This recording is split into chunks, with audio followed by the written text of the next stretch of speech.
So, pagkatapos natin ito, ay ang ating coverall, isi-surrender natin yung sa may tab na yan, ha? Okay? And then, maligo, ha? Tapos, pagligo, punta na tayo sa Buluwagan na marami pa tayong gagawin. Papeles natin na.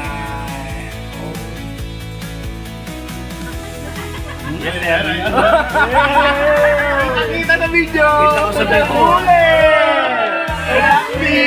May nabong lap. Okay, palakpakan!